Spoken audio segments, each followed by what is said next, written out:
নমস্কার, কেমন আছেন সবাই? রেসিপি বাই শ্রিয়মস মম চ্যানেলে আপনাদের স্বাগত জানাই। আজকের রেসিপি ছানার কোপ্তা কারি। আবার অনেকে ছানার বড়ার ডালনা বলেও থাকেন। চলুন এর জন্য প্রথমে দু রকমের মশলা তৈরি করে নেই। বাটা মশলার মধ্যে রয়েছে টমেটো, কাঁচা লঙ্কা আর আদা। না, এত বড় আদা আমি দেবো না, কিছুটা কেটে তারপরে আদা ব্যবহার করব। না হলে আদা বেশি পড়লে অনেক সময় তরকারিতে একটু কেমন জানি তিতকুটে ভাব লাগে। বাটা মশলা তৈরি হয়ে গেছে, দেখুন আপনাদেরকে একটু কাছের থেকে দেখিয়ে দিচ্ছি। এবারে কিছু গুঁড়ো মশলাকে জলের মধ্যে ভিজিয়ে রেখে দেব। তার জন্য কি মশলা নিয়েছি আপনারা দেখে নিন। 1 চামচ ভরে ধনে গুঁড়ো, 1 চামচ ভরে জিরে গুঁড়ো, রঙের জন্য হলুদ আর কাশ্মীরি লঙ্কার গুঁড়ো। এবারে জল দিয়ে এই মশলাগুলিকে ভালো মতো ভিজিয়ে রেখে দেব 10-15 মিনিটের জন্য। জলের মধ্যে মশলাগুলি ফুলে এর স্বাদ আরও দ্বিগুণ করে দেবে। তাহলে দেখতে দেখতে আমার কিন্তু দুটো মশলাই তৈরি হয়ে গেল। আমি দুধ কাটিয়ে আগে থেকেই ছানা তৈরি করে রেখেছিলাম। মোটামুটি 3.5 লিটার দুধের ছানা এখানে রয়েছে।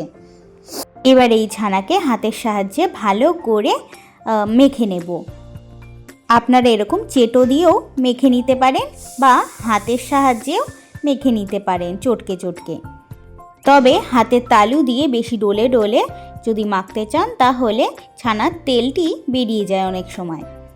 এবারে ছানা কোপ্তা তৈরি করার জন্য এর মধ্যে নিয়েছি 3 চামচের মতো পাউডার দুধ, স্বাদ মতো নুন এবং চিনি আর রঙের জন্য হলুদ গুঁড়ো। বাস এই সিম্পল উপকরণ দিয়েই আমি কিন্তু বানিয়ে নিচ্ছি। আপনারাও এভাবেই ট্রাই করবেন। ছানাটিকে সুন্দর করে মেখে নেওয়া হয়ে গেছে। এবারে রসগোল্লার মতো প্রথমে গোল গোল করে তারপরে হালকা হাতের 2 তালুর সাহায্যে চ্যাপ্টা করে দেব। দেখুন তো, আশা করি আপনাদের বুঝতে কোনো রকমের অসুবিধে হচ্ছে না। যদি কোনো অসুবিধে হয়ে থাকে অবশ্যই কমেন্টে জিজ্ঞাসা করে পাঠাবেন, আমি চেষ্টা করব যথাসাধ্য উত্তর দিয়ে দেওয়ার। এরকমভাবে সমস্ত ছানার বল আমি তৈরি করে নিচ্ছি।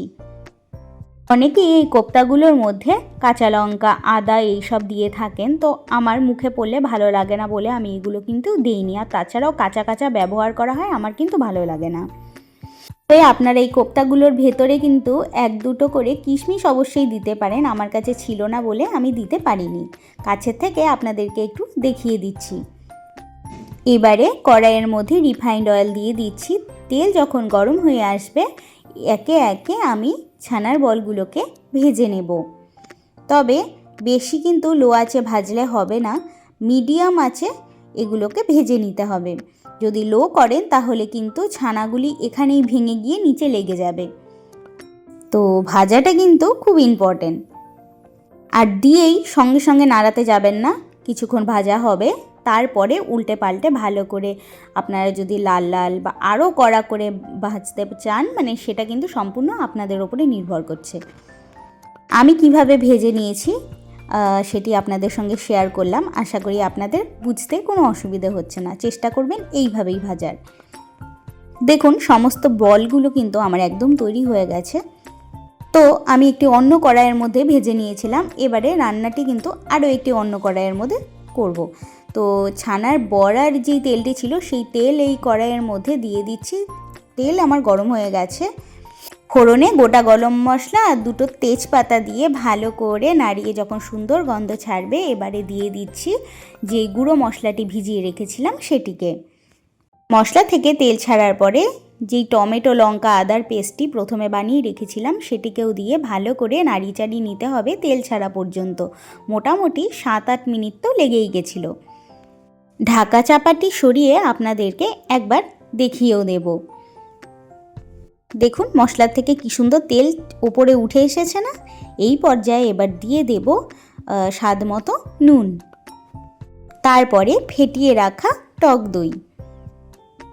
তারপরে সমস্ত উপকরণকে আমি স্প্যাচুলার সাহায্যে ভালো মতো মিলিয়ে নেব।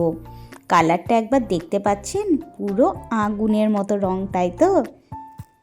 চিন্তা নেই, আপনাদেরও হবে যদি ডিটো আমার মতনই রেসিপিটা ফলো করেন।